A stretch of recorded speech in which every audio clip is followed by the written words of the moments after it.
Thanks, Trish. It is a pleasure and an honor to be back here in Oxford. This is, okay, great.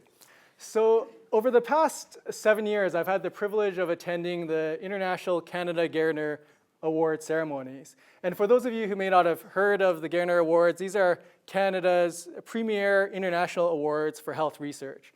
Each is valued at $100,000, and a quarter of the past 300 or so recipients have gone on to win the Nobel Prize.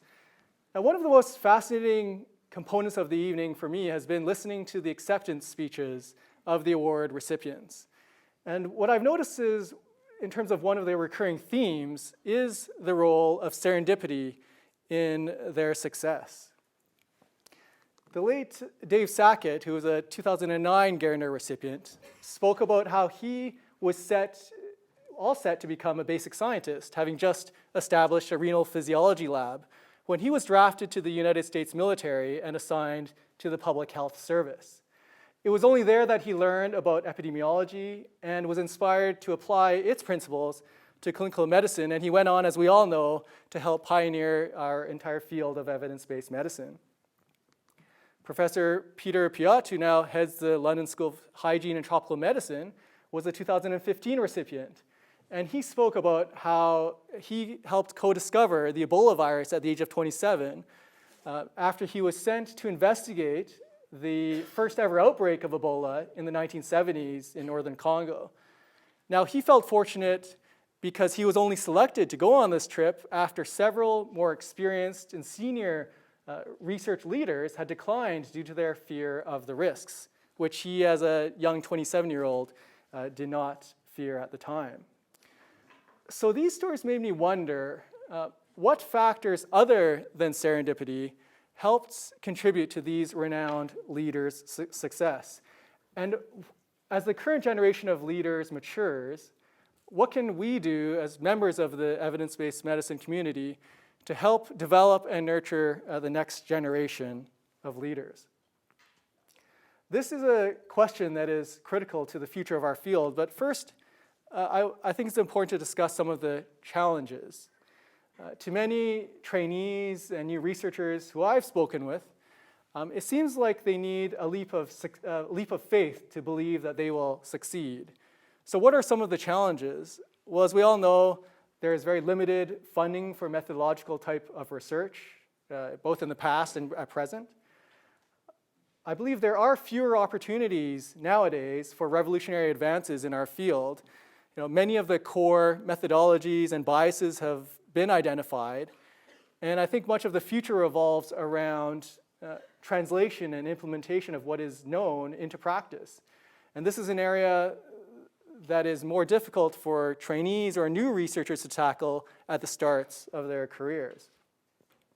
And thirdly, in large part due to our field's successful penetration into medical school and postgraduate curricula, there are many more individuals who are formally trained in clinical epidemiology, which makes it that much more difficult to stand out, for a given individual to stand out among the crowd. Now, addressing some of these challenges can take structural or systemic changes, but what I want to focus on today is what we can do at the grassroots, day-to-day level to help develop the next generation of leaders. So what are some of the variables that help contribute to success in academic medicine? Well, some of the factors are largely beyond our control, such as serendipity, as you've heard from the stories from the Gairdner Award recipients. Some of the factors rely on an individual's personal qualities, such as passion, perseverance, intellect. And some of the factors rely on all of us and the mentorship that we can provide, whether we are newer or more well-established in the field. And through mentorship, we can help potential leaders take full advantage of serendipitous events and help to draw out and develop key personal qualities to become successful leaders. So in an attempt, given our whole conference is Evidence Live, in an attempt to be slightly more evidence-based, I conducted a survey of 17 renowned leaders from 10 countries to ask them three main questions. Firstly, could they name one or more of the of their key mentors who helped them achieve success? Could they describe some of the key attributes in that mentoring relationship? And do they wish for their stories to remain anonymous? I'm extremely grateful to these leaders who took the time to respond to these questions. I personally learned a lot from their responses. They're very personal insights into mentors and mentoring relationships. So I thank each and every one of them. So what did we learn? Well, first on the question of whether they wanted to remain anonymous, there was a universal rejection, and this quote says it all.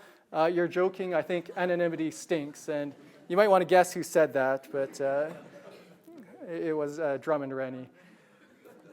So what did we learn from this survey of leaders? Well, several common themes emerged. Firstly, it was clear that there are numerous definitions of what mentorship entails, but they all entailed some degree of guidance, of provision of inspiration, and serving as a role model. The vast majority of leaders who responded had more than one mentor for various aspects of their personal life or their careers. And mentorship came in many different forms, whether it was a formal or an informal relationship, whether it was with someone who was renowned or relatively less known in the field. And it was clear that an individual who was a great mentor for one person may not be an ideal mentor for another. And as Kay Dickerson said, it is more the interaction between one's own characteristics and what the mentor gives that makes it all work for the best. And this came up in one of our other earlier sessions, that it's really the chemistry between two individuals. What also emerged is that there are many distinct types of mentors. And given that we are in Oxford, where a popular series of films was being made when I was a DPhil student here, I thought it would be appropriate to look to an epic scholarly piece to help illustrate how different types of mentors can produce successful leaders, such as Harry Potter. So just as a disclaimer, I'm not a Harry Potter fanatic, but I have spent an inordinate amount of time in the last 2 weeks reading about its characters.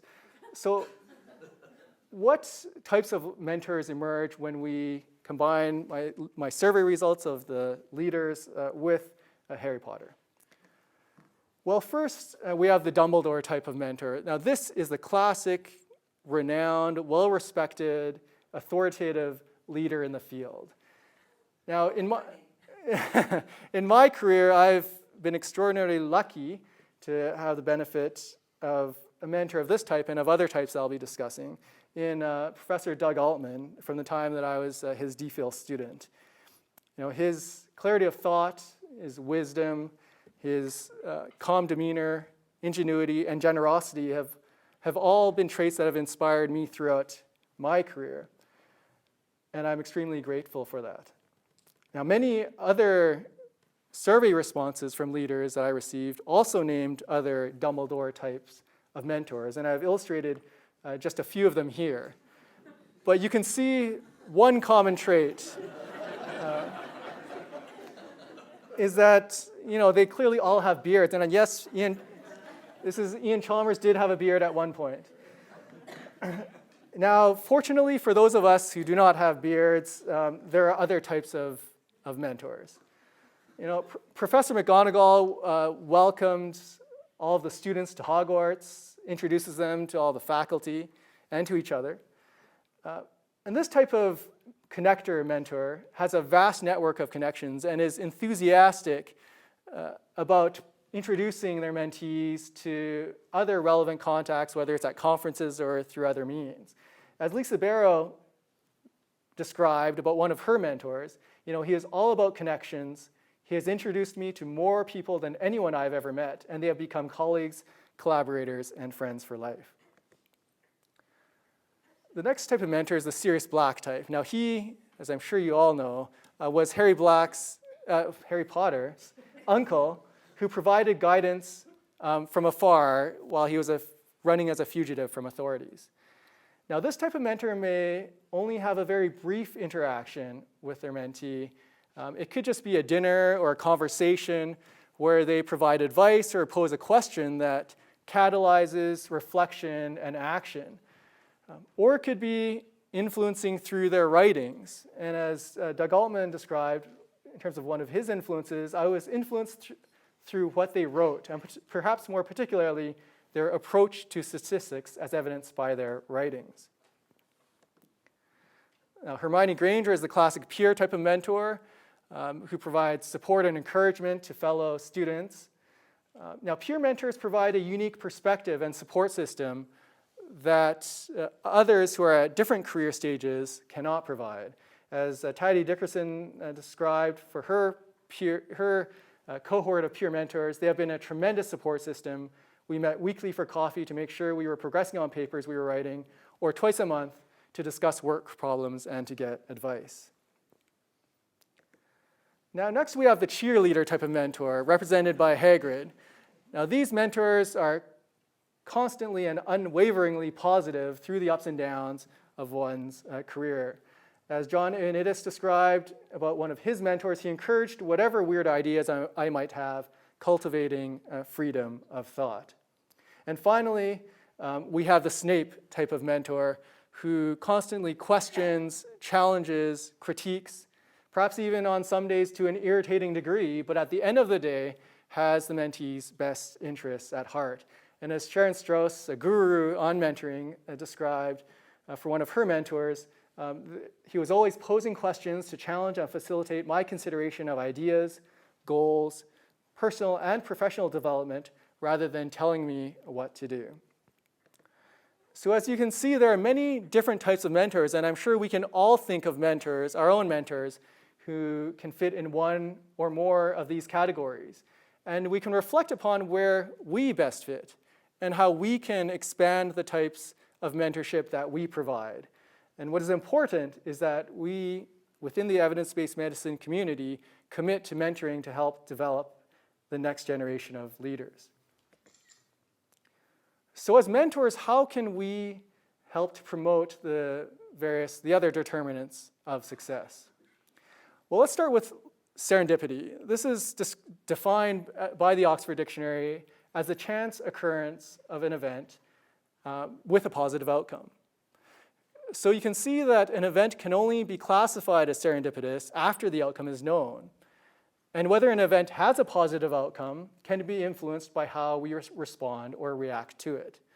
In other words, an event that initially seems unfortunate or adverse can be converted to a serendipitous event if we can create a positive outcome.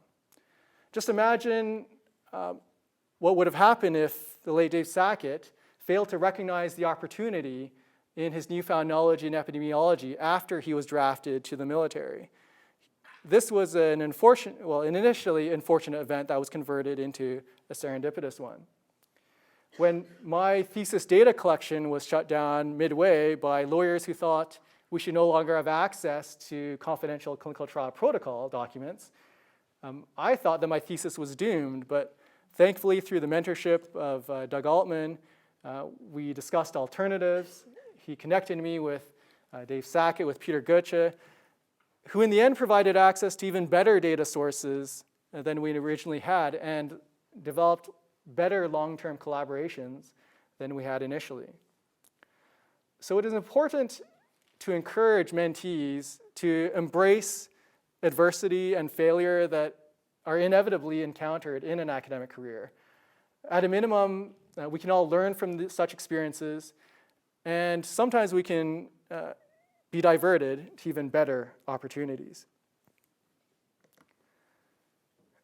As mentors, we can also help develop leadership qualities and key personal qualities by fostering a sense of ownership for projects among trainees and new researchers.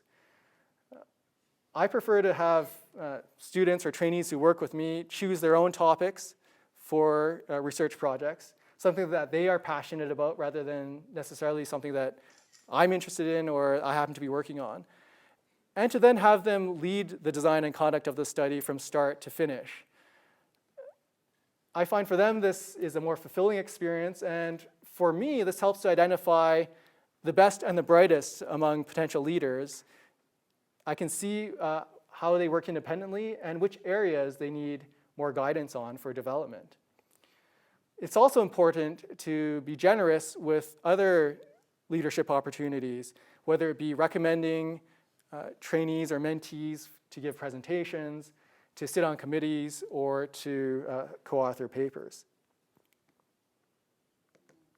So does developing the next generation of leaders involve a leap of faith or a formula for success? Well, clearly it is a combination of both.